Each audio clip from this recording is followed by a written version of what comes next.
Before we dive in, I just want to say your support fuels this channel. When you subscribe, you never miss new content that I create specifically with you in mind. Your comments not only help this video reach more people, but they actually shape what I create next. I read every single one. Hitting that like button takes just a second of your time but makes a massive difference in helping others discover this content. Plus, the more you engage, the more I can deliver the exact content you want to see. Let's keep building this community together. Subscribe, comment, and like. Amara Jackson sat alone in the massive bedroom of their mansion, staring at the text message that had just come through on her phone. Her husband Robert hadn't come home again. It was the third night this week. The doctor had called earlier with her test results and the news wasn't good. Stage 3 breast cancer. She needed surgery, then chemotherapy. She needed her husband. But Robert was nowhere to be found. She had tried calling him 5 times. Each call went straight to voicemail. She knew exactly where he was, with that woman from his office, Veronica. The affair had been going on for months now. At first, Robert had been careful, making up excuses about late meetings and business trips. But lately he didn't even bother with excuses. He just didn't come home. Amara's hands shook as she set down her phone. 20 years of marriage, building his company together from nothing to a billion-dollar tech empire, and this was how he treated her when she needed him most. The tears wouldn't come anymore. She was too tired, too empty for tears. The mansion that had once felt like a dream home now felt like a prison. 7 bedrooms, a pool, a home theater, a gym, all the luxuries money could buy. But what good was any of it without love? What good was their shared success if she had to face cancer alone? She walked to the large bay window overlooking the garden she had designed herself. The roses were blooming vibrant red against the evening sky. Robert used to bring her roses every Friday when they were young and struggling to make ends meet. Now he bought diamonds and cars thinking that was enough. The housekeeper, Maria, knocked softly on the door. "Mrs. Jackson? I brought you some tea." Amara turned, forcing a smile. "Thank you, Maria. You can leave it on the table." Maria hesitated. "Mr. Jackson called. He said he won't be home tonight. Business trip to Chicago." Chicago. Amara almost laughed. Veronica lived in Chicago. He wasn't even trying to hide it anymore. "Thank you for letting me know," Amara said, her voice steady despite the storm inside her. After Maria left, Amara walked to her closet. It was larger than the entire apartment they'd lived in when they first got married. She ran her fingers over the expensive dresses, the designer shoes, the handbags that cost more than most people made in a month. None of it mattered now. She pulled out a small suitcase. It was time. She couldn't stay here anymore, couldn't keep pretending everything was fine while her husband flaunted his affair and she fought cancer alone. She was done. As she packed, memories flooded back. Their wedding day in that small church in her hometown. The night they got the first big investment for their company. The day they moved into this mansion. They had been so happy then, so in love. When had things changed? When had Robert's success turned him into someone she barely recognized? Her phone rang. It was her sister, Zora. "Hey sis, how did the appointment go?" Zora asked. Amara took a deep breath. "Not good. It's cancer, Zora. Stage 3. The silence on the other end of the line spoke volumes. "Where's Robert?" Zora finally asked, her voice tight with anger. "With her. Again. That's it. I'm coming to get you. You're staying with me during treatment.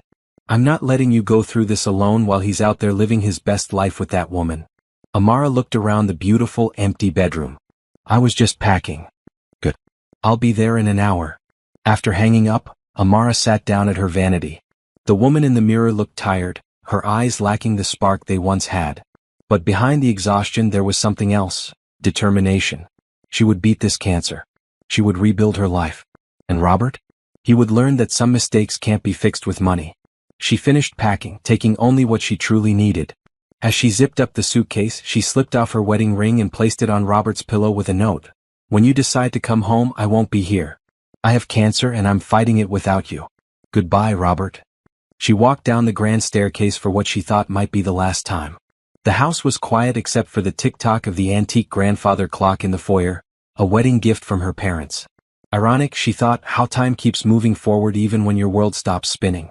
Outside, the night air was cool against her skin. She sat on the front steps, waiting for Zora, looking up at the stars that seemed so distant, just like her husband's love. Her phone buzzed with a text from Robert. "Late meeting. Don't wait up." Amara didn't reply. Let him come home to an empty house. Let him feel a fraction of the emptiness she had been feeling for months. Let him wonder where she'd gone, why she'd left. She saw headlights coming up the long driveway. Zora had arrived. As she stood up, suitcase in hand, Amara made a promise to herself. This wasn't the end of her story. It was just the beginning of a new chapter, one where she would put herself first for once. And maybe, just maybe, Robert would realize what he had thrown away. But by then it might be too late. Robert Jackson leaned back in the plush chair of the Chicago penthouse, swirling expensive whiskey in a crystal glass. Across from him, Veronica Palmer crossed her long legs, her red dress riding up her thigh. She was everything Amara wasn't: young, carefree, impressed by his wealth and power. She laughed at his jokes and stroked his ego in ways his wife hadn't done in years. "Another drink?" Veronica asked, already moving to refill his glass. "Sure," he replied, checking his phone. 5 missed calls from Amara. He frowned and put the phone face down on the table. Whatever she wanted could wait. "Is something wrong?" Veronica asked, handing him the fresh drink. "Nothing important," Robert said. "Just work stuff." He had met Veronica 6 months ago at a company party. She worked in marketing and her fresh ideas had caught his attention. One late night at the office had led to drinks, which led to dinner, which led to this, secret weekends and stolen moments away from his marriage. He knew what he was doing was wrong. But Amara had been distant lately, always talking about slowing down, taking time off, focusing on family instead of business. She didn't understand that he couldn't stop now. The company was everything to him. His phone buzzed again. This time it was a text from his assistant. "Mrs. Jackson called the office looking for you. Said it was urgent." Robert sighed and typed a quick reply, "Tell her I'm in meetings all day." Veronica slid onto his lap, wrapping her arms around his neck. "All work and no play makes Robert a dull boy," she whispered, kissing his neck. He smiled, pushing away the nagging guilt. This was what he wanted. Someone who understood his need for success, who didn't try to change him. Later that night, as Veronica slept beside him, Robert stared at the ceiling. He thought about Amara, about the life they had built together. 20 years was a long time. They had started with nothing but dreams and determination. Amara had been there through it all. The failed attempts, the setbacks, the small victories that eventually led to their massive success. He remembered how she used to stay up late with him, going over business plans, offering insights that often proved invaluable. She had a sharp mind and an instinct for people that had helped shape their company culture. Without her, Jackson Tech might never have become the industry giant it was today. But somewhere along the way things had changed. Or maybe he had changed. The more successful he became, the more he wanted. And Amara started wanting different things. A family, community work, time to enjoy the wealth they had accumulated. Robert picked up his phone and saw another missed call from Amara, this one from 3 hours ago. He should call her back. But what would he say? He was tired of the arguments, tired of the disappointment in her eyes. He typed a quick text, "Late meeting. Don't wait up." There. That would buy him another night of freedom, another night to pretend his real life wasn't waiting for him back home. Veronica stirred beside him. "Everything okay?" she murmured sleepily. "Everything's fine," he said, though the knot in his stomach told a different story. The next morning, over breakfast in Veronica's sleek, modern kitchen, Robert's phone rang. It was his home number. Unusual. Amara usually called his cell directly. "I should take this," he said, stepping away from the table. "Mr. Jackson?" It was Maria, their housekeeper. Her voice sounded strange, worried. "Yes, Maria. What is it?" "Sir, Mrs. Jackson is gone." Robert frowned. "What do you mean gone?" "Gone where?" "She left last night, sir. Her sister came to get her. She left something for you in your bedroom." A cold feeling spread through Robert's chest. "I'll be home this afternoon," he said, ending the call. Veronica was watching him, her head tilted questioningly. "Problem?" "I need to go," he said, already gathering his things. "Family emergency."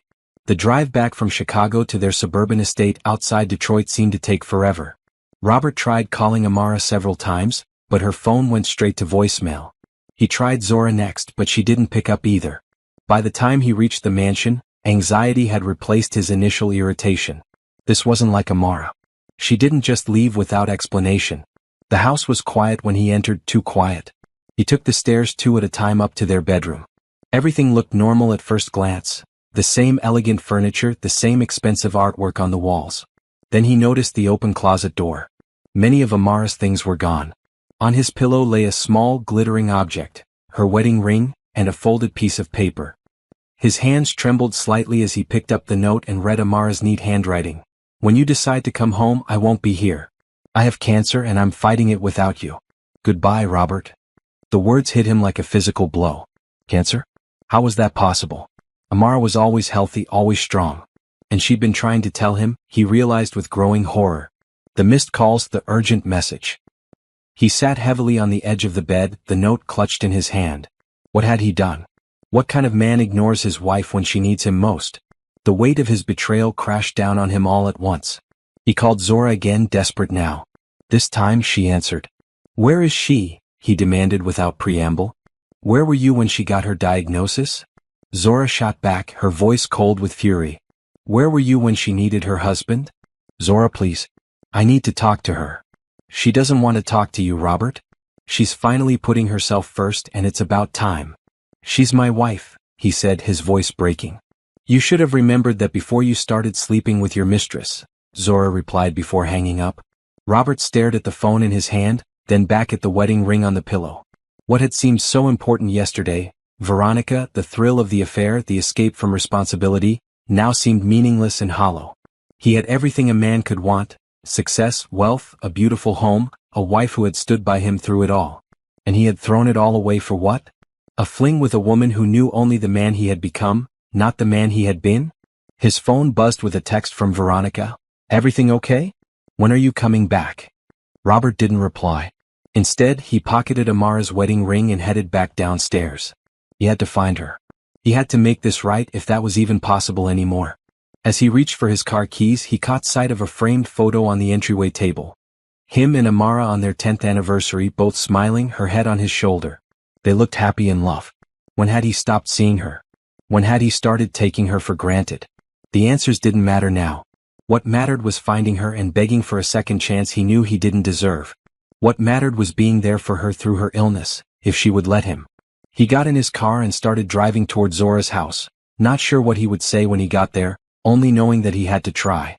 Amara sat in the sterile examination room of Detroit Metropolitan Cancer Center, clutching her sister's hand as Dr. Patel explained the treatment plan. The words washed over her. Surgery, chemotherapy, radiation, survival rates, side effects. It all seemed surreal, like something happening to someone else. We'll need to schedule surgery as soon as possible, Dr. Patel said, her kind eyes serious behind her glasses. Then we'll start chemotherapy about 3 weeks after that. Zora squeezed Amara's hand. She'll have the best care, doctor. I'll make sure of it. Amara nodded, grateful for her sister's strength when her own seemed to be failing. What about work? Amara asked. Even now, with her marriage falling apart and cancer threatening her life, she couldn't stop thinking about her responsibilities. She still served on the board of Jackson Tech, still oversaw the charitable foundation she had created with Robert. You'll need to take some time off, Dr. Patel advised. Focus on healing. The treatments will be exhausting. After the appointment, as they walked to Zora's car, Amara's phone rang. Robert's name flashed on the screen. It was the 20th time he had called since she'd left 2 days ago. Are you going to answer it? Zora asked, her tone making it clear what she thought Amara should do. Amara silenced the phone. Not yet. I need time to process everything.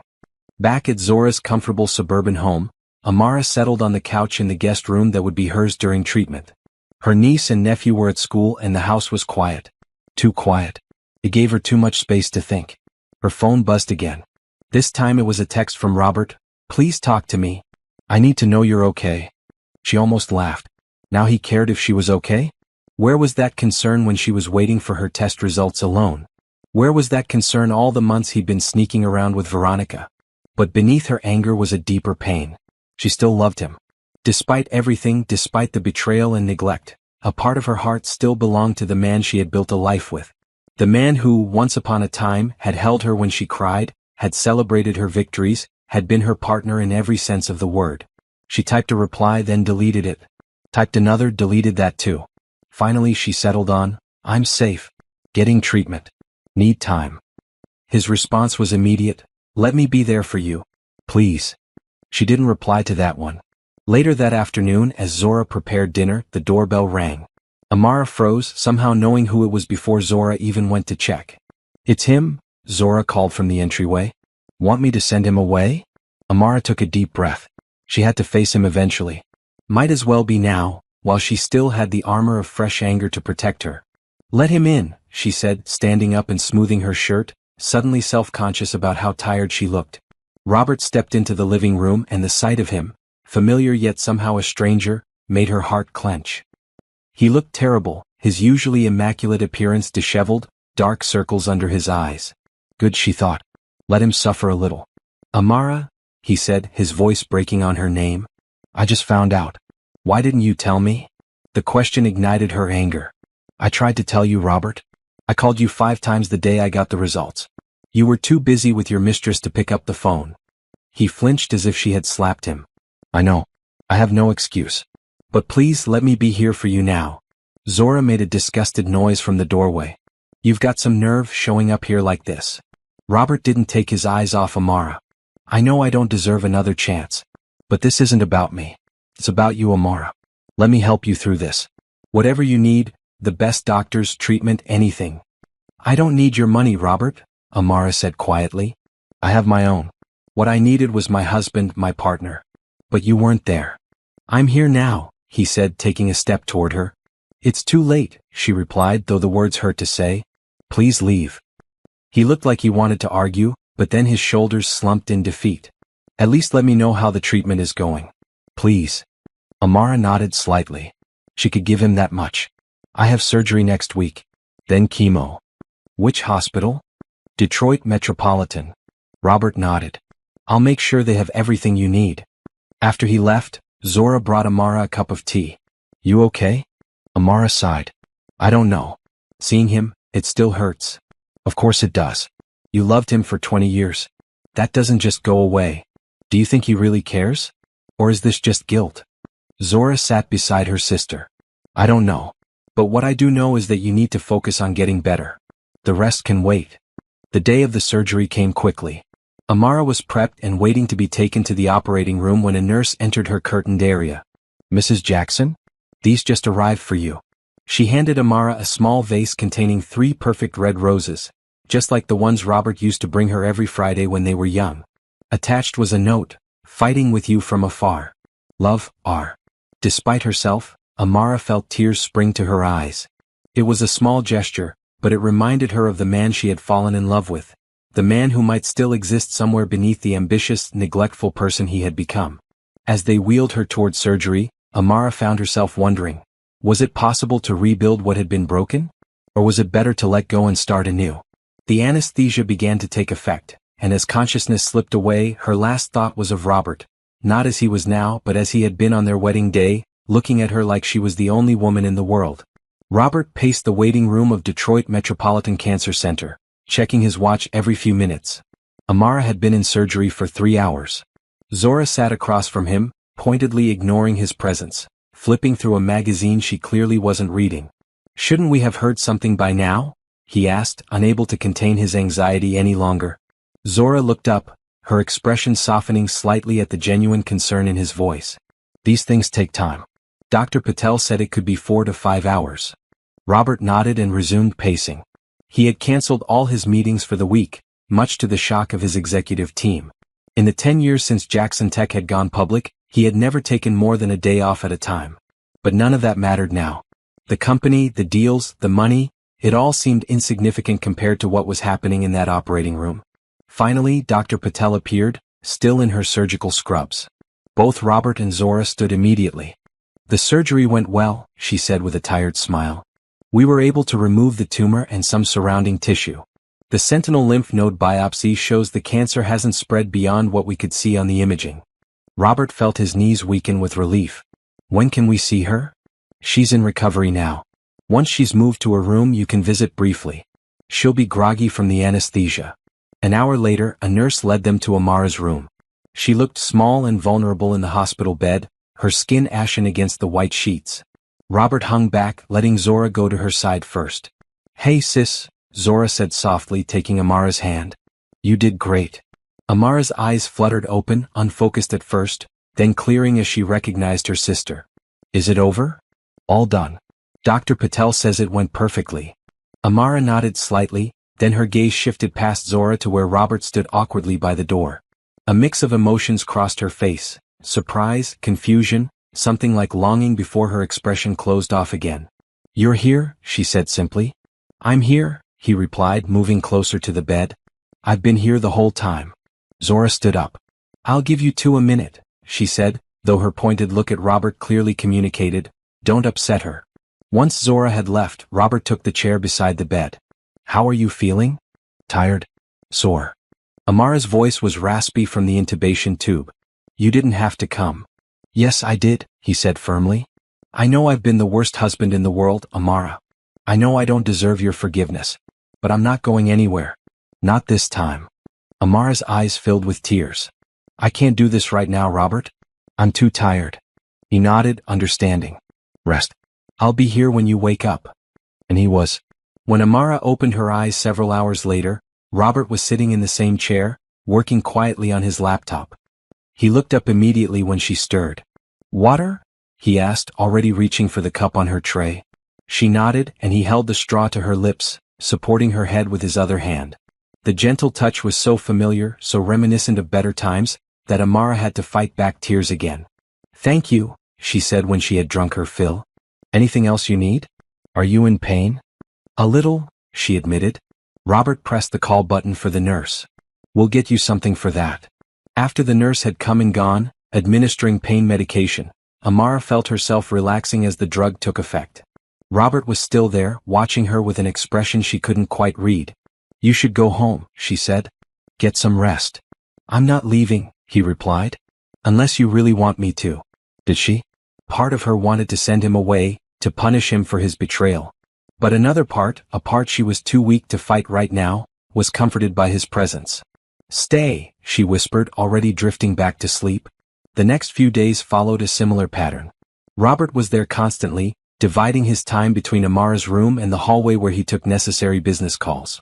He brought her favorite books, made sure the hospital staff was attentive to her needs, and even managed to get the chef from their favorite restaurant to prepare special meals that tempted her appetite despite the post-surgical nausea. On the 3rd day, when she was strong enough to take a short walk around the floor, he supported her, his arms steady around her waist.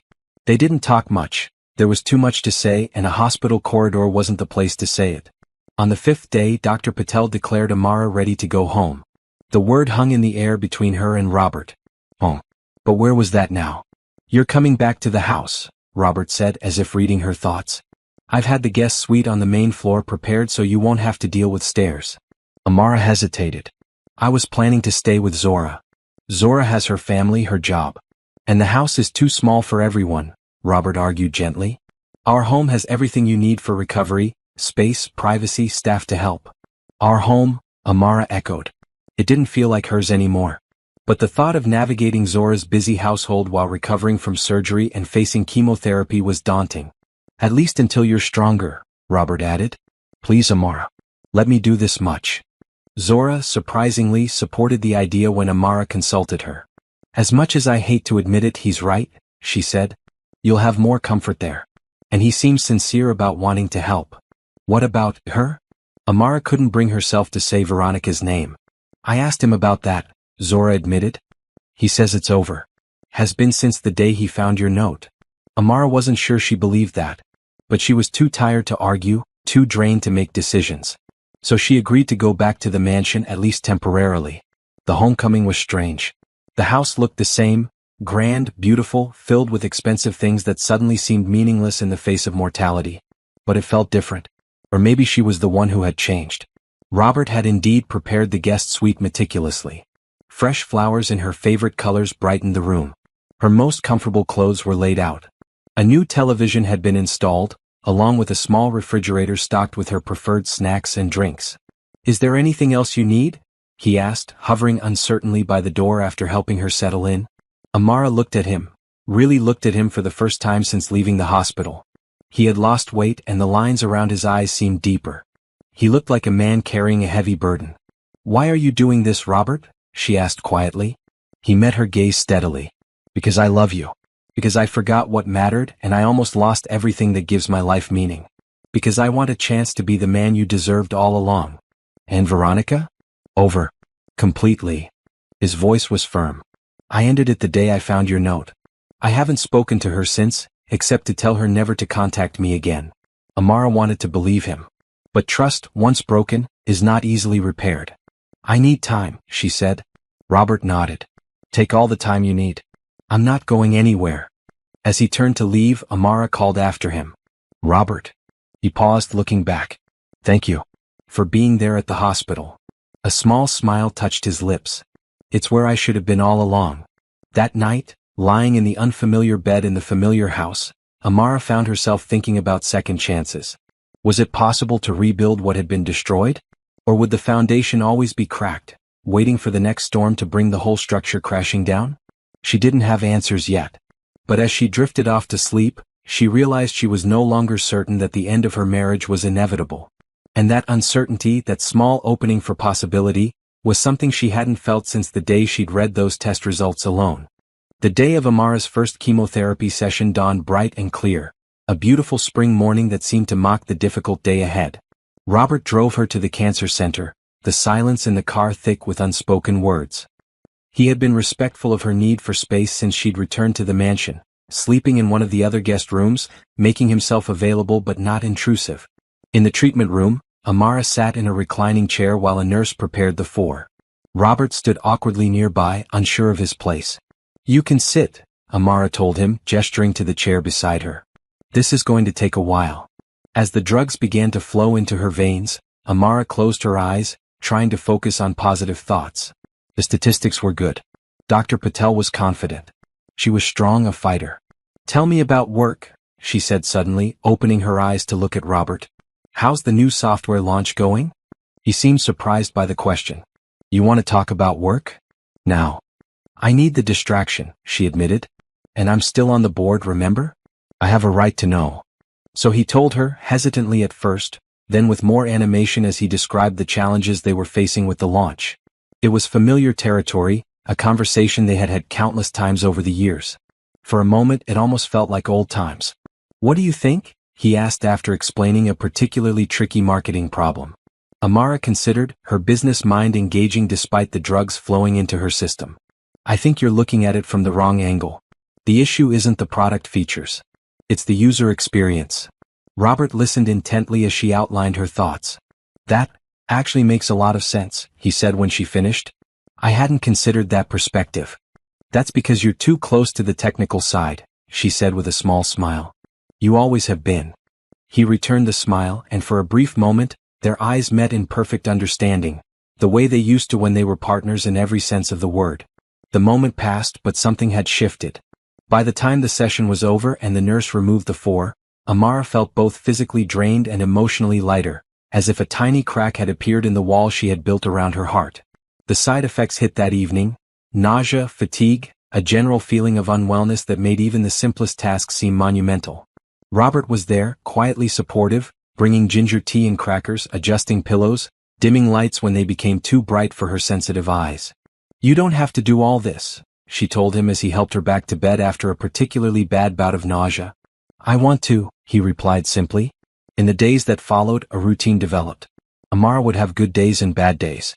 On the good days, she would work a little from home, reviewing documents for the foundation, participating in board meetings via video conference.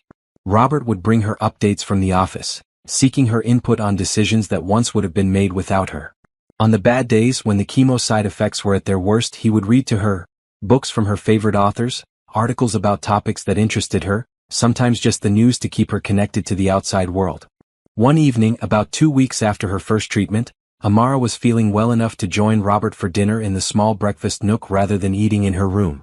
Maria had prepared her favorite soup, one of the few things she could keep down reliably.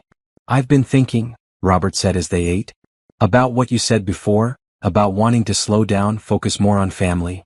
Amara looked up, surprised. That was a long time ago. Not that long, he countered. And you were right. I've been looking at my schedule, at what I actually need to be involved in versus what I could delegate. There's a lot I could step back from. Why would you do that? Amara asked cautiously. You love being in the thick of things. The deal-making, the competition, it's what drives you. Robert set down his spoon, his expression serious. I thought it was. But these past few weeks being here with you, I've realized something. All that stuff, the deals, the money, the status, it doesn't mean anything without someone to share it with. Without you. Amara felt her throat tighten with emotion. Robert, let me finish, he said gently. I'm not saying this to pressure you or to win points. I'm saying it because it's true. I lost sight of what matters. I got caught up in chasing more and more, thinking that success was measured by the size of our bank account or the number of people who know my name. But none of that matters when the person who knows me best, who loved me when I had nothing, is suffering and I'm not there. Tears slid down Amara's cheeks. It hurt so much, she whispered.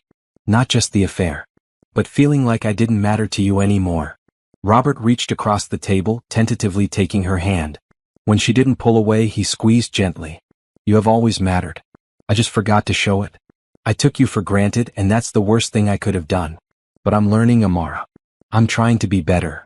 She didn't say anything, but she didn't withdraw her hand either. It was a small step, but a step nonetheless. The next day, Amara was sitting in the garden, enjoying the sunshine during one of her good periods when her phone rang. It was a number she didn't recognize. Hello? Mrs. Jackson? A woman's voice said. This is Veronica Palmer.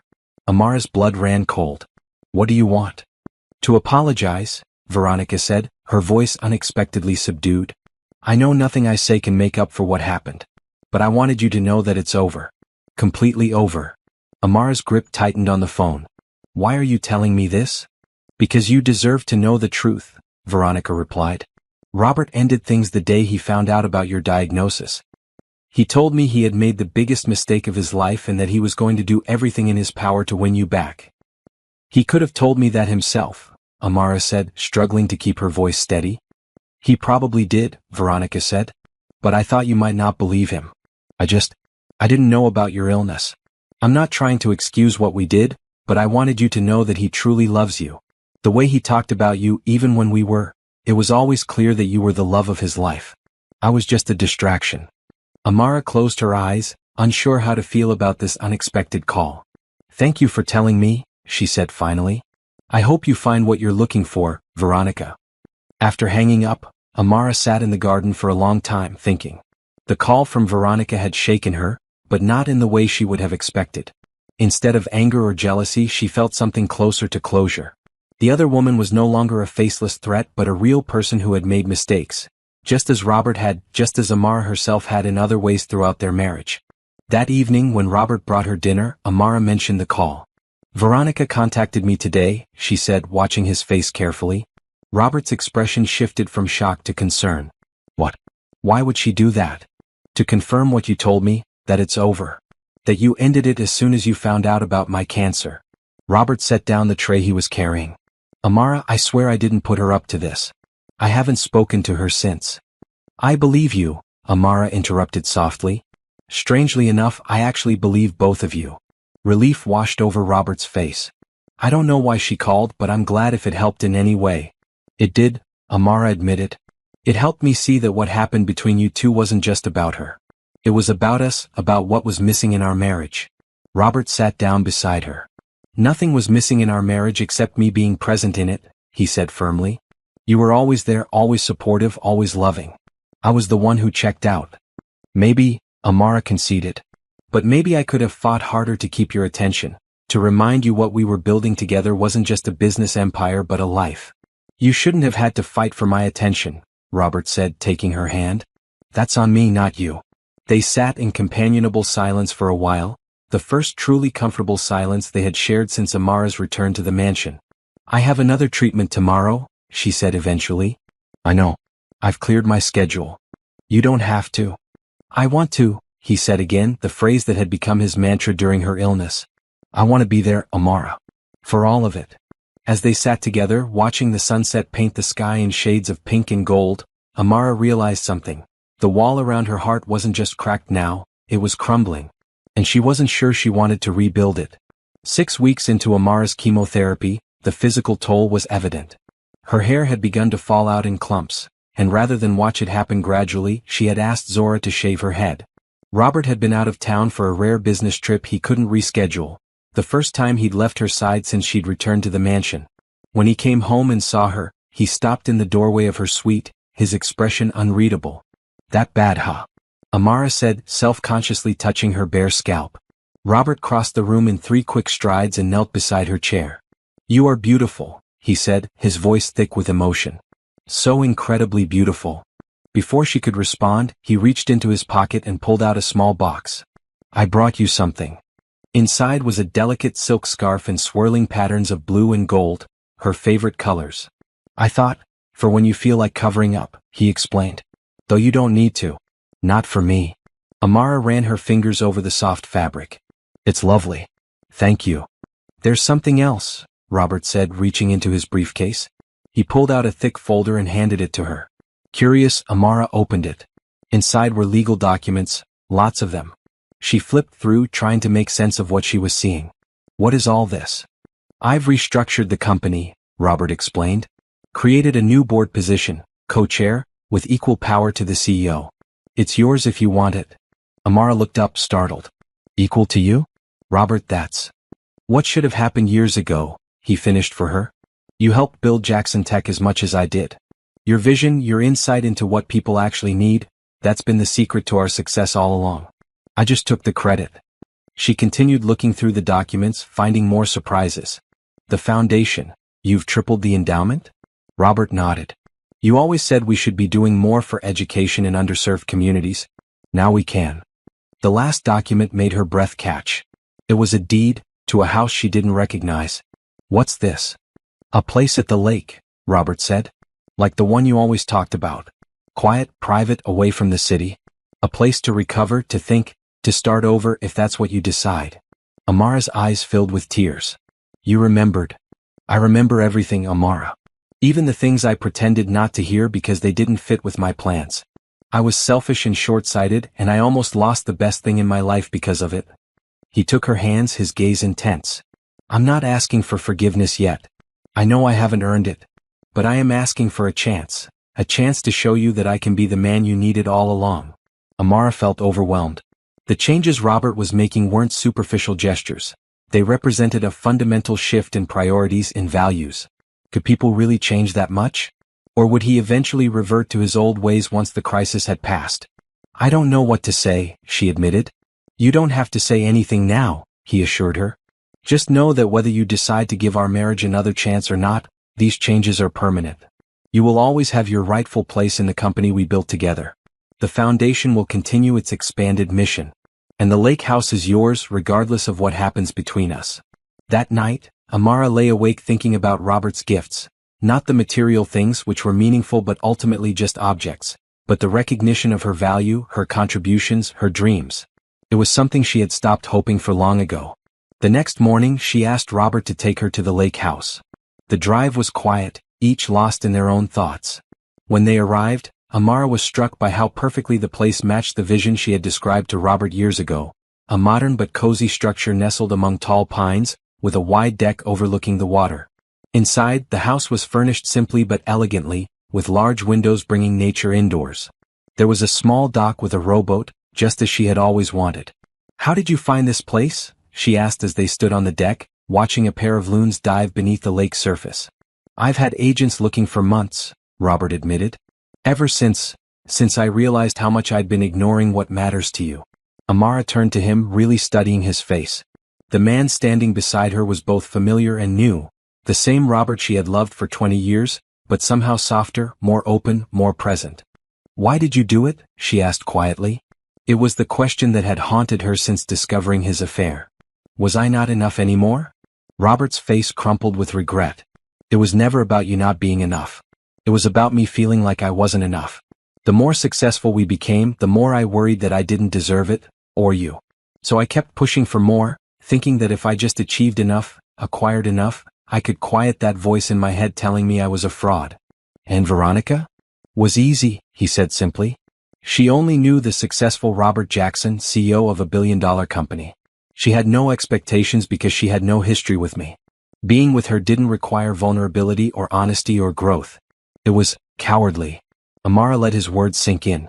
There was a ring of truth to them that resonated with her own observations of Robert over the years, how his drive for success had always seemed tinged with something like desperation, as if he were running from something rather than towards something. I think I understand, she said finally. Not that it makes it hurt less, but I think I understand. They stayed at the lake house for the weekend, talking more openly than they had in years. About the past, Not just Robert's betrayal but all the small disconnections that had led them to that point. About the present, Amara's treatment, her fears, her hopes. And tentatively, about the future, what it might look like, whether it included both of them together or on separate paths. On Sunday evening, as they prepared to return to the city for Amara's next treatment, she made a decision. "I'd like to spend more time here," she told Robert as they stood by the car. "After my treatment cycle ends next month. I think it would be a good place to heal. In all the ways I need to heal." Robert nodded. "Of course. Whatever you need. And I'd like you to come too," she added softly. "Not all the time. I still need my space. But maybe weekends? We could see where things go." The hope that bloomed on Robert's face was almost painful to see. "I'd like that very much," he said. It wasn't forgiveness, not yet. It wasn't a promise to rebuild their marriage. But it was an opening, a possibility, a seed that might grow into something new if properly tended. As they drove back to the city, Amara found herself thinking about second chances. Not just the second chance she might be offering Robert, but the second chance she had been given at life itself. Cancer had forced her to confront her mortality, to reevaluate what truly mattered. And perhaps, in a strange way, it had also given her marriage a second chance it might not have had otherwise. Whether that second chance would lead to reconciliation or to an amicable parting of ways remained to be seen. But for the first time since finding Robert's note, Amara felt hope, not just for her health but for her heart as well. Summer turned to fall, and with it came significant milestones in Amara's journey. Her final chemotherapy treatment was marked with a small celebration. Just Amara, Robert, Zora, and Dr. Patel sharing cake in the hospital treatment room. The scans showed no signs of cancer, though Dr. Patel cautioned that they would need to monitor closely for the next several years. "But for now," she said with a warm smile, "I'd say you've won this battle." Physically, Amara was beginning to recover. Her hair was growing back, a soft fuzz covering her scalp. Her energy levels were improving, though she still tired more easily than before. The nausea that had plagued her throughout treatment was finally subsiding. Emotionally, the healing was happening more gradually. As promised, Amara had moved to the lake house after completing her treatment, seeking the peace and quiet she needed to process all that had happened. Robert visited on weekends, careful to respect her boundaries while also making it clear he was committed to rebuilding their relationship if she would have him. During one such weekend in late September, they sat on the dock, watching the sunset paint the lake in fiery colors. The evening air was crisp, hinting at the winter to come. Robert had wrapped a thick blanket around Amara's shoulders, and they sat close but not touching, comfortable in each other's presence in a way that would have seemed impossible months ago. "I had a meeting with the foundation board yesterday," Robert said. "They've approved the new scholarship program for young women in STEM. It'll launch in January." Amara smiled. The program had been her idea, something she'd proposed years ago but had been repeatedly postponed for more pressing priorities. "That's wonderful. How many students will it support?" 20 to start, with plans to expand to 50 within 3 years, Robert replied. "We're partnering with 5 historically black colleges and universities to identify candidates. I'd like to be involved in the selection committee," Amara said. "Once I'm back to work full-time." Robert nodded. "Of course. It's your program. Speaking of which." He hesitated, then continued. "The board is hoping you'll take up your position as co-chair soon. Davis is retiring next month, and we could use your perspective on his replacement." Amara had been contemplating her return to work. During her treatment, she had maintained limited involvement through video conferences and reviewing documents from home. But the prospect of stepping into the powerful new role Robert had created for her was both exciting and intimidating. "I've been thinking about that," she admitted. "I'm not sure I want to jump right back into 60-hour weeks and constant travel." "You don't have to," Robert assured her quickly. "The position is yours to define. Work remotely from here as much as you want. Choose the projects that matter to you. Delegate the rest." Amara studied his face in the fading light. "And you'd be okay with that?"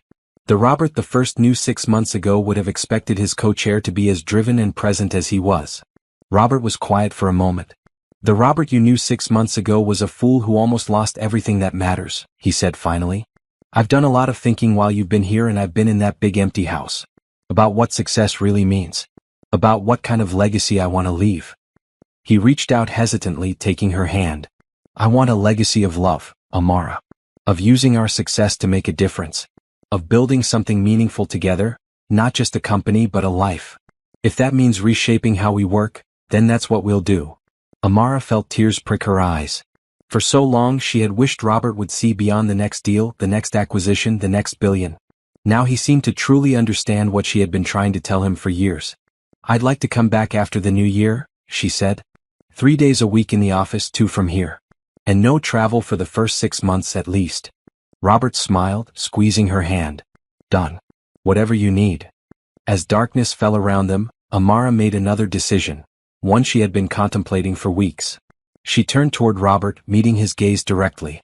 "I'd like you to stay tonight," she said softly. "Not in the guest room." Robert's eyes widened with surprise, then softened with emotion. "Are you sure?" Amara nodded. She wasn't ready to say she had forgiven him completely, wasn't ready to declare their marriage fully healed. But she was ready for this step, to reconnect physically with the man she had loved for most of her adult life, to see if that essential spark still existed between them. That night, their lovemaking was gentle, almost tentative, like two people finding their way back to each other after a long separation. There were tears, whispered words of love and regret, moments of rediscovery. It wasn't the passionate reunion of romance novels, but something deeper, more meaningful, the conscious choice to try again, to rebuild what had been broken. Afterwards, lying in Robert's arms, Amara felt a sense of peace she hadn't experienced in a very long time. The future was still uncertain, the healing still incomplete. But for the first time she truly believed that they might find their way back to each other, not as the people they had been but as the people they were becoming. "I love you," Robert whispered into the darkness.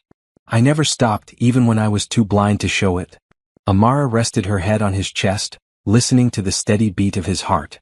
"I love you too," she replied. "That's what made it hurt so much." "I know," he said, his voice thick with emotion. "And I'll spend the rest of my life making sure you never doubt it again." As she drifted toward sleep, Amara thought about the journey they had taken, from the bright-eyed young couple starting a business in their garage to the successful but distant partners they had become, to the broken people facing cancer and betrayal, and now to this moment of tentative renewal. It hadn't been an easy road and there were surely more challenges ahead. But perhaps, she thought sleepily, the hardest parts were behind them. The next morning, Amara woke to the smell of coffee and the sound of gentle rain against the windows. She found Robert in the kitchen, preparing breakfast, something he had never done in their previous life together. "Good morning," he said, looking up with a smile that held both joy and uncertainty. "I hope you're hungry." Amara felt a rush of affection for this man who was trying so hard to be better. "Starving," she replied, returning his smile. Over breakfast, they talked about practical matters.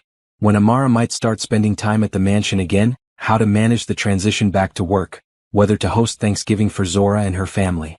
"One day at a time," Robert said when they both became overwhelmed by the decisions ahead. "We don't have to figure everything out today." Amara nodded, grateful for his patience. "One day at a time," she agreed. As they cleared the breakfast dishes together, another new experience, Amara remembered something Dr. Patel had told her when she was first diagnosed. Cancer changes everything. But not all those changes are bad. Sometimes it shows us what truly matters in life. Looking at Robert now, humbled, present, attentive in ways he had never been before, Amara thought perhaps the doctor had been right. The cancer had nearly taken her life, but it had also, paradoxically, given her back her husband. Not the same man he had been, but someone new, someone better. And she too was different, stronger in some ways, more vulnerable in others, but with a clarity about her priorities that she had been lacking before. "What are you thinking about?" Robert asked, noticing her thoughtful expression. Amara smiled. "About change.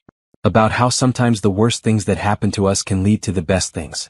Robert set down the dish he was drying and took her hands. "I wish you hadn't had to go through this to make me see what I was throwing away. But I'm grateful every day that I got a second chance to be the husband you deserve." Amara stood on tiptoe and kissed him gently. "We're both getting a second chance," she said. "Let's make the most of it." Winter descended on the lake house, transforming the landscape into a pristine wonderland of snow and ice. Amara had decorated for Christmas, something she had always loved but that had become perfunctory in recent years as both she and Robert became too busy with work to properly celebrate. This year was different. She had spent days selecting the perfect tree, hanging ornaments, and stringing lights along the deck railing. Inside, the house was warm and fragrant with the scents of pine and cinnamon. It was Christmas Eve, and for the first time since her diagnosis, the entire family would be together. Zora and her husband Marcus, their teenage children Nia and Isaiah, and Robert, who had been driving up from the city more and more frequently as their relationship continued to heal. Amara was in the kitchen putting the finishing touches on dinner when she heard Robert's car in the driveway. He had promised to arrive early to help with preparations, but a last-minute meeting had delayed him. She wiped her hands on a towel and went to greet him. Robert stood in the entryway, snowflakes melting in his hair, his arms full of brightly wrapped packages. But it wasn't the presence that caught Amara's attention. It was the expression on his face, a mixture of nervousness and excitement that reminded her of the young man who had proposed to her all those years ago. "Sorry I'm late," he said, setting down the gifts. The meeting ran over, and then the roads were terrible. "You're here now," Amara replied, helping him with his coat. "That's what matters." Robert pulled her into an embrace, breathing in the scent of her hair. "You look beautiful," he murmured. "Healthy. Strong." Amara smiled against his chest. Her hair had grown back, different than before, thicker with a slight wave and sprinkled with more gray than she'd had pre-chemo. She could have dyed it, but she had chosen not to. The gray was a badge of survival, a reminder of what she had overcome. "How was the meeting?" she asked as they walked to the kitchen together. "Productive," Robert replied. "We finalized the acquisition of that AI startup I told you about, the one developing educational software for underserved schools." Amara nodded. The acquisition had been her suggestion, a way to expand Jackson Tech's impact in education while also strengthening their product line. It was the kind of decision that reflected their new shared vision for the company. "The CEO was impressed with our commitment to keeping the software affordable for public schools," Robert continued. "He said that was what convinced him to go with our offer over Global Tech's, even though they were offering more money." Amara felt a surge of pride, not just in the deal itself, but in how far Robert had come in prioritizing impact alongside profit. "That's wonderful. When do we announce it?" "January 2nd. The team is preparing the press release now. They want quotes from both of us." The casual "both of us" warmed Amara's heart. In the 3 months since she had officially returned to work as co-chair, she and Robert had developed a true partnership, professionally and personally. The board had initially been skeptical about the power-sharing arrangement, but the results spoke for themselves. The company was thriving, employee satisfaction was up, and their new initiatives were generating positive press. More importantly, Robert had kept his promises. He respected her schedule, supported her decisions, and genuinely valued her input. The man who had once been absent even when physically present was now fully engaged in every aspect of their shared life. Zora and her family arrived an hour later, bringing more gifts and a homemade sweet potato pie. The house filled with laughter and conversation as they gathered around the fire, sharing stories and catching up. Amara watched from the kitchen doorway as Robert played a board game with Nia and Isaiah, his competitive nature coming out as the teenagers teased him about falling behind. This too was new, Robert engaging with family, making time for play, being present in ways that didn't involve work or networking. "He's different," Zora said quietly, coming to stand beside her sister. "I didn't think it was possible, but he's actually changed." Amara nodded. "I didn't think so either at first. I kept waiting for him to revert back, to get bored with playing the attentive husband once the crisis had passed. But it's been almost a year, and if anything, he's more committed now than in the beginning." Zora sipped her wine thoughtfully. "You know what I think? I think he always had it in him to be this man. He just needed the right wake-up call." "A pretty extreme one," Amara said wryly. "Sometimes that's what it takes," Zora replied. "The question is, are you happy? Truly happy?" Amara considered the question. There had been dark times in the past year when happiness seemed an impossible goal, when the pain of Robert's betrayal and the fear of cancer had overshadowed everything else. But now, looking at her family gathered in this home she loved, feeling healthy and purposeful, reconnected to the man she had chosen to spend her life with. "Yes," she said simply. "I'm happy." After dinner, as the others gathered in the living room to exchange gifts, Robert asked Amara to step outside with him for a moment. They stood on the deck, bundled against the cold, looking out at the frozen lake gleaming under the full moon. "I have something for you," Robert said. "Something I didn't want to give you in front of everyone else." From his pocket he withdrew a small velvet box. Amara's breath caught. It wasn't the size or shape of a ring box, it was larger, flatter. "What is this?" she asked as he placed it in her hands. "Open it and see." Inside was a delicate gold locket. When Amara pressed the tiny clasp, it opened to reveal 2 photos. On one side, a picture of them on their wedding day, young and full of hope. On the other, A more recent photo taken at the lake during the summer, both of them older, wiser, their eyes reflecting all they had been through together. I thought, Robert said hesitantly, that maybe it was time to start wearing your wedding ring again. But then I realized that wouldn't be right. We're not the same people who exchanged those rings 20 years ago. What we have now is something new, built on the foundation of our history but forged in the fire of everything we've survived. He took the locket from her hands and gently fastened it around her neck. This represents both, who we were and who we are now. Our past and our future. Amara touched the locket, tears filling her eyes. It was exactly right. Not a return to what had been, but an acknowledgement of their journey and a hope for what lay ahead. I have something for you too, she said. It's inside though. In the bedroom, Amara retrieved a large envelope from her dresser drawer. I was going to wait until tomorrow, but now seems right. Robert opened it curiously. Inside were legal documents. Their divorce papers, which Amara had drawn up during the darkest days of her treatment and Robert's betrayal but had never filed. I don't understand, he said, looking confused and a little hurt. Keep reading, Amara urged gently. Behind the divorce papers was another document, a renewal of vows ceremony, scheduled for their anniversary in April. Amara, Robert breathed, his eyes wide. I kept these papers, she explained, taking the divorce documents from his hands, as a reminder of how close we came to losing everything. And now I'm giving them to you so you can destroy them. Because I don't need them anymore.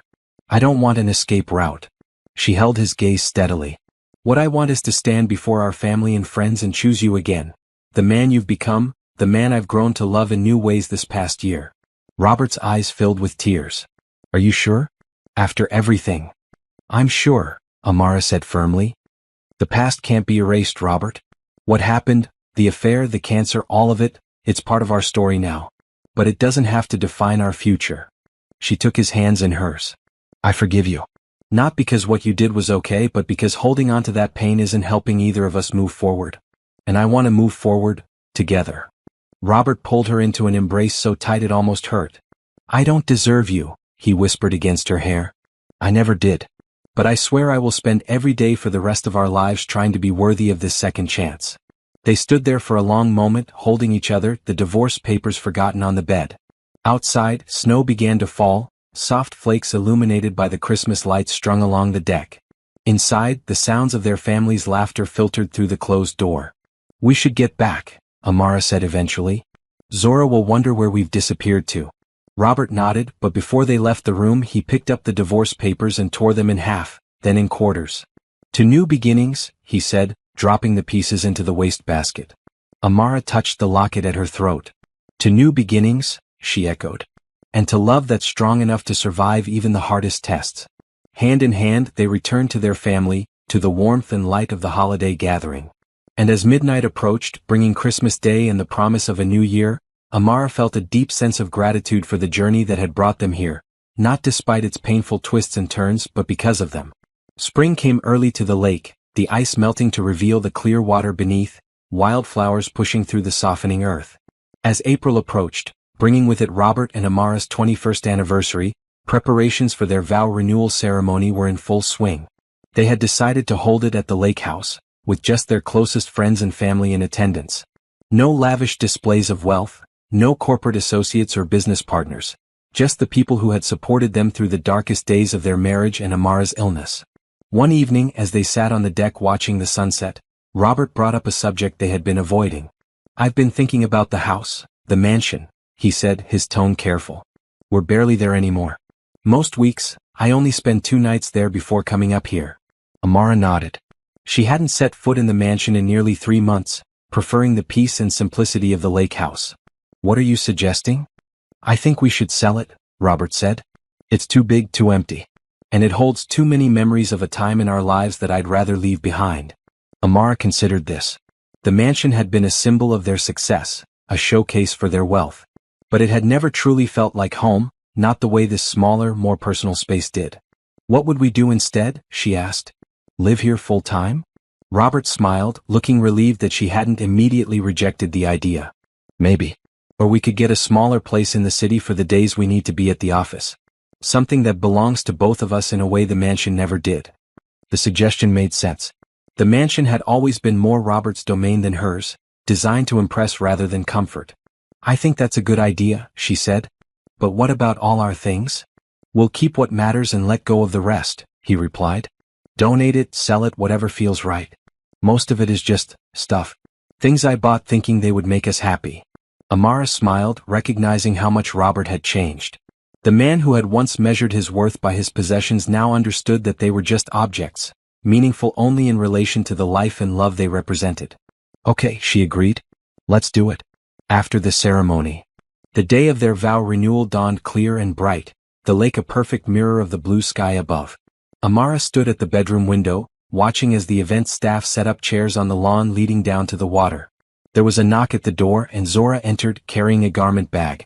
Ready for this? She asked, hanging the bag on the closet door. Amara smiled. More than ready.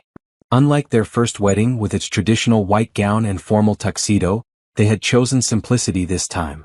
Amara's dress was a flowing silk in a soft blue that matched the lake, while Robert would wear a light suit with no tie. As Zora helped her get ready, Amara felt none of the nervousness she had experienced on her first wedding day. Instead, there was a deep, settled certainty, the confidence of a woman who knew exactly what she was choosing and why. You look gorgeous, Zora said when they were finished. Radiant. Amara studied her reflection. The woman looking back at her had changed in many ways over the past year and a half. Her hair, now grown out to a short bob, was a mix of black and silver. There were new lines at the corners of her eyes and mouth. But there was also a strength in her gaze that hadn't been there before, a hard-won wisdom. Nervous? Zora asked. Amara shook her head. Not at all. This feels right in a way our first wedding never did. What do you mean? The first time we were in love, but we didn't really know what that meant, Amara explained. We hadn't been tested. We were promising forever without understanding how hard that promise would be to keep. She touched the locket Robert had given her at Christmas, which she wore on a longer chain today so it would rest against her heart beneath her dress. This time we're choosing each other with our eyes wide open. No illusions, no fairy tales. Just two imperfect people who've hurt each other, healed each other, and decided that life is better together than apart. Zora hugged her sister tightly. I didn't think I'd ever say this, but I'm proud of you both. What you've rebuilt is real. And strong. Downstairs, their 40 guests had gathered on the lawn. Amara watched from the window as Robert greeted everyone, looking handsome and relaxed in his light suit. Dr. Patel was there, along with several of the nurses who had cared for Amara during her treatment. The board members from the foundation had come, as had a few trusted colleagues from Jackson Tech. And of course, family, Zora and Marcus, Nia and Isaiah, cousins who had flown in from across the country, and Robert's younger brother James, who had initially been skeptical of the reconciliation but had come around after seeing the changes in his brother. It's time, Zora said softly, offering her arm. Unlike their first wedding, there was no formal procession, no giving away of the bride. Instead, Amara and Robert had decided to walk to the altar together, a symbol of their equal partnership and shared journey.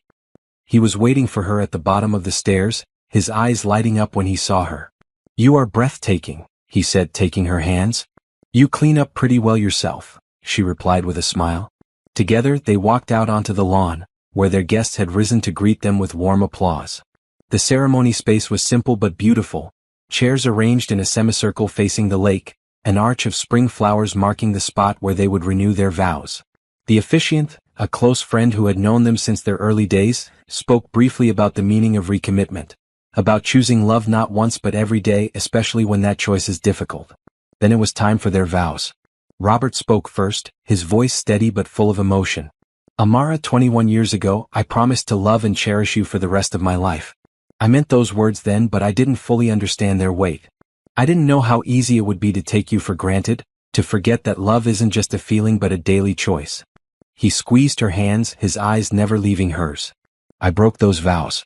I hurt you in ways I can never fully make right. And yet, through your strength and grace, we found our way back to each other. Today I make new promises, to listen when you speak, to see you clearly, to honor your dreams as fiercely as my own, to be worthy of the incredible gift of your forgiveness and love. Tears slipped down Amara's cheeks as she began her own vows. Robert, our journey has not been an easy one. We've faced challenges I never could have imagined on our first wedding day. Cancer tested my strength. Betrayal tested my capacity to forgive. But through it all, the one thing I never doubted was that what we built together was worth fighting for. She took a deep breath, steadying her voice. Today I choose you again, Not the perfect husband of my youthful dreams, but the real man standing before me with all your flaws and strengths, your mistakes and your growth. I promise to remember that forgiveness is not a one-time gift but a practice we must both commit to daily. I promise to build our future on honesty, respect, and the knowledge that true love can survive even the deepest wounds if we're brave enough to heal together. They exchanged simple gold bands, new ones different from their original wedding rings. As Robert slipped the ring onto her finger, Amara felt a sense of completion, of things coming full circle but also moving forward into something new. The celebration afterward was joyful and relaxed. Good food, music, dancing under the stars. As evening fell, lanterns were lit around the property, casting a warm glow over the gathering. Amara and Robert moved among their guests, together and separately, receiving congratulations and well wishes. At one point, Amara found herself standing by the lake's edge, taking a moment alone to absorb everything that had happened.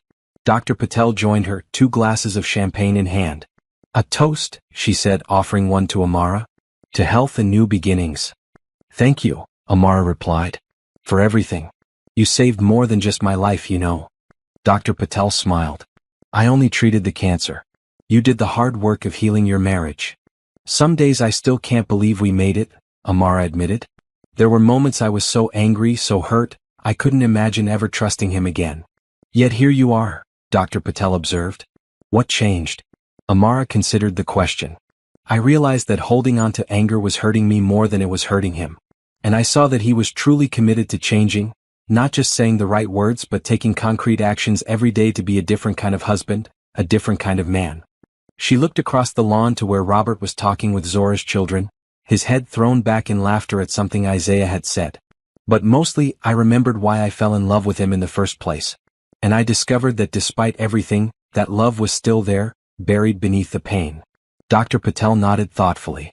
"In medicine we talk about remission, when the disease is no longer detectable but we remain vigilant. Perhaps relationships work the same way. The injury may heal but you never forget it happened. You stay alert, protect yourself in ways you didn't know you needed to before." "That's exactly it," Amara agreed. "We're in remission, stronger in the broken places, but always aware of how fragile happiness can be." Later that night, after the last guest had departed and they were alone in their home, Robert and Amara sat on the deck, wrapped in a blanket against the spring chill. The lake was still, reflecting a sky full of stars. "Happy anniversary," Robert said, kissing her temple. "Happy new beginning," Amara replied. They sat in comfortable silence for a while, content in each other's presence. Finally, Robert spoke again. "I've been thinking about what's next for us," he said. "Beyond selling the mansion, beyond the company."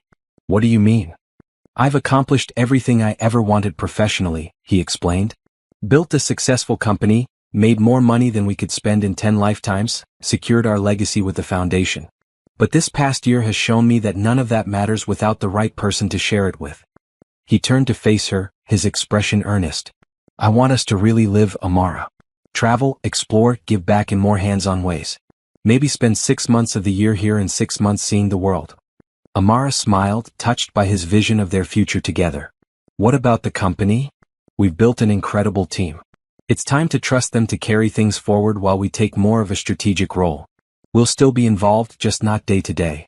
It was a dramatic shift from the workaholic who had once prioritized business above all else. But then, everything about their relationship had changed. "I'd like that," she said. "To see the world with you. To build memories that have nothing to do with boardrooms or balance sheets." Robert pulled her closer.